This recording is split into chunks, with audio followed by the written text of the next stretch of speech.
Democrat Sheila Cherfilus-McCormick has won the race for Florida's 20th congressional district. The district includes parts of Broward and Palm Beach counties. It typically leans heavily Democratic. The seat has been vacant since April 2021, following the death of Congressman Alcee Hastings. Cherfilus-McCormick will finish out Hastings' term and will also face re-election in November.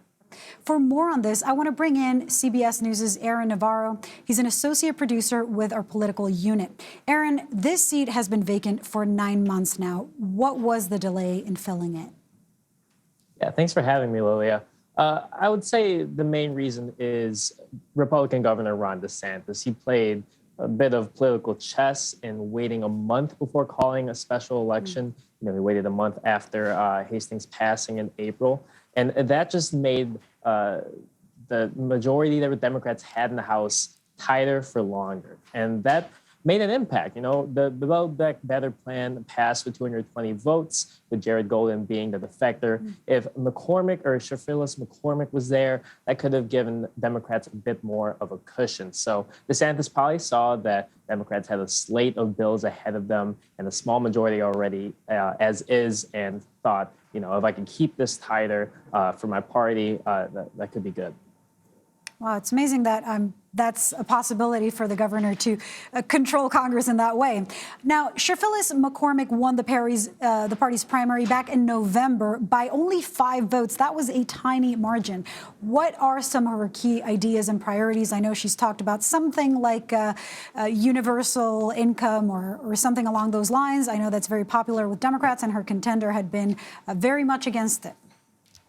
Yeah, so it's a bit of an echo of Andrew Yang's presidential campaign when he promised the universal basic income. Her People's Prosperity Plan was basically $1,000 a month for any adult making under $75,000 a year.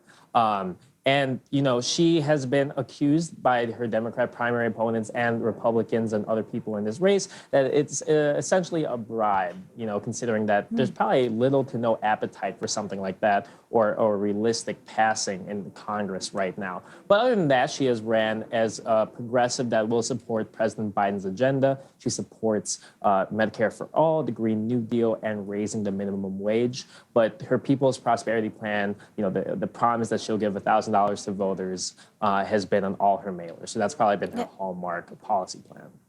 I know there was some confusion about that, and she had to come out and say, we're not telling voters that if you vote, you'll get $1,000, but it still would have to go through Congress. Now, what more can you tell us about her Republican challenger, Jason Mariner? I know the focus of his campaign was something about second chances. What else was he campaigning on? Yeah, so the second chances bit from Jason is, based on the fact that he was an ex-felon, that he's had problems with drug use and incarceration, and that he can relate to other people in the district that have had those problems. And, his second chance is kind of culminating in his run for Congress. But other than that, he ran a YouTube channel where he talked about a lot of the hot button issues for conservatives today.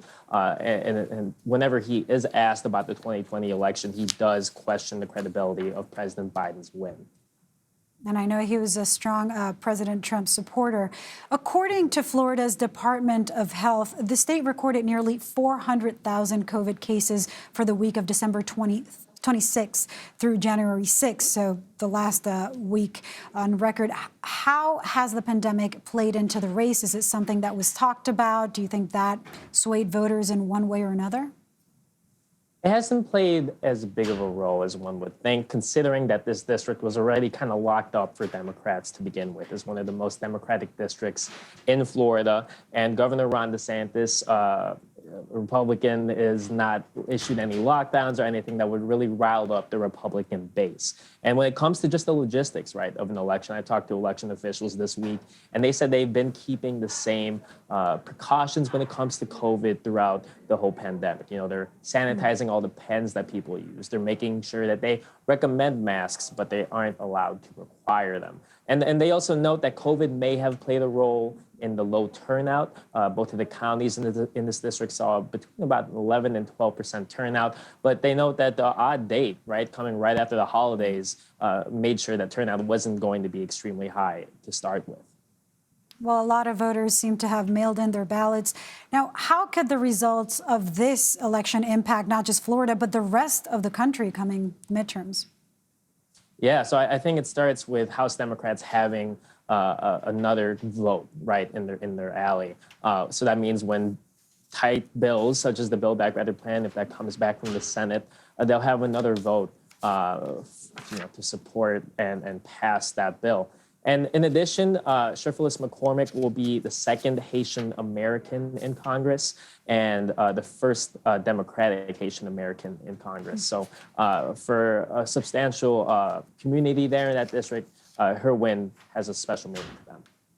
I see, and that is a big community in South Florida.